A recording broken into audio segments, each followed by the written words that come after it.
The good news is that we have another topic brought to us this week by Taylor. Taylor, I am so excited about your topic. Please tell me what it is. How do you know if you're excited or not if you don't even know what it is yet? Because I know that you always provide the best topics. Oh, wow. Okay. Whoa, wow. Some rare praise from Travis. I like your new glasses. Oh, thank you. I appreciate that. That's 2 in a row. Okay. So, in my opinion, third-party prize pools for tournaments need to start getting bigger. And this is a problem that has cropped up this year, especially thanks to IEM Oakland, where a lot of North American teams that were declining and going. TSM said they weren't going to go, and now we're going for some reason that we're unclear about. CLG said no. Immortal said no. These are all rumors, obviously. A lot of the European teams were saying no because it costs too much, I assume, to travel out with a roster that they're not even sure is going to be their main roster going forward. And it just seems like a lot of these teams are becoming less and less interested in these third-party tournaments.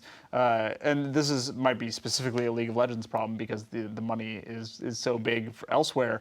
But it would be a shame for teams to become so uninterested in going to tournaments like IEM that the tournaments end up going away entirely. So, guys, do we need a higher prize pool for these third-party tournaments? Do you think that teams should just sort of suck it up and go to it for the good of the esport? What is the solution here for ensuring that tournaments like IEM continue? Yeah, okay, so I don't think it's a prize pool issue. I think it's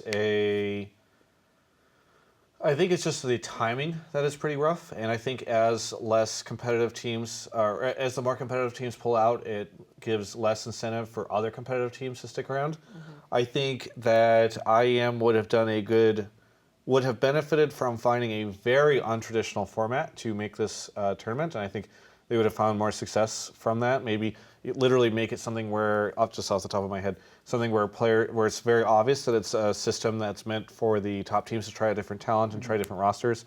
Roster shuffling in the middle of the tournament would be interesting. I have no idea, right? But at the very least, I think the timing of this was unideal. I'm still excited to see it. Do you think if they put up enough money that these teams would show up anyway? I think if you pay directly the organizations, maybe a lot of money. Yeah. Yeah, so one of the things that's not unusual for fighting game events and tournaments is if an event is not, I guess, a larger event, the organizers may actually fly some players out.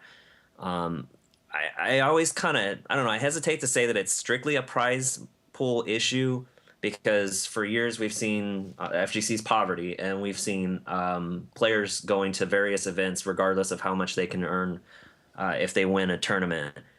But I think timing has a lot to do with it. And I'm just curious, posing a question to you is, would it be different if, say, this event or some other event, if the organizers actually paid to fly these teams or players out? I don't think that's an issue for most of these teams. I think most of them make enough money that if they wanted to fly their players out, they could. Well, and I assume travel might already be happening. Right. Just to your point, Michael. I mean, they never really talk about these things, but I wouldn't be surprised if that's already happening on IEM. Yeah, I would assume that IEM tournaments fly their players out. Right. Yeah. Well, either way, it'd still be really sad to think that teams aren't going because the prize pool isn't large enough. Like, that would be a really disappointing thing. Like, you know, like Travis mentioned, maybe instead of trying to compete with large-scale events, just IEM could strike out their own path and do their own thing. Like, you know, like experiment with different players on the roster, or just like change the format up a bit just to try something new. But instead, you know, they're trying to be like this big epic event. And to think that teams have lost interest in IEM,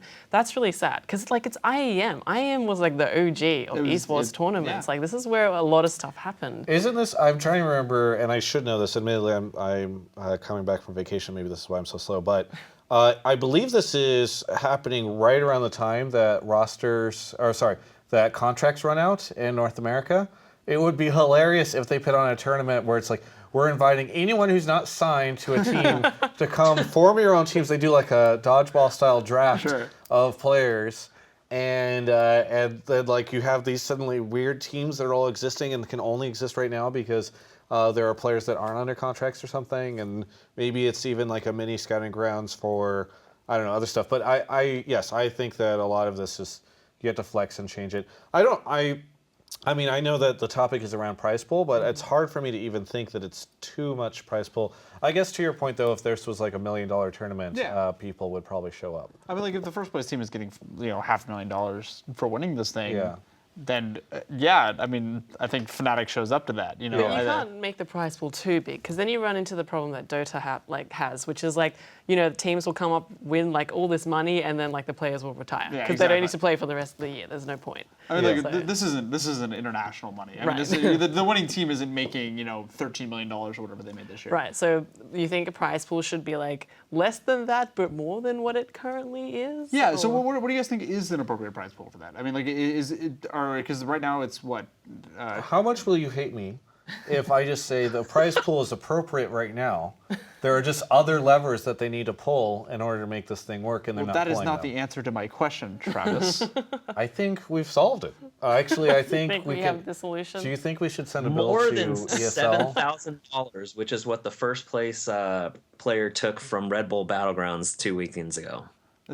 Well, Michael, but you've got the moral high ground of people showing up just because the love. for the love of the game, man. Never let that go. Yeah, we lost that in League of Legends a while Yeah, no, ago. it's been gone forever. It's all about money now. The passion is Money gone. and pride and Yeah. bragging rights. All right, whatever. I don't know if we can solve Taylor's question because I don't even know if we all are in agreement that that's what the issue is here. It seems like there's a broader conversation to be had, but we won't have time for that broader conversation because we are headed over to a quick break.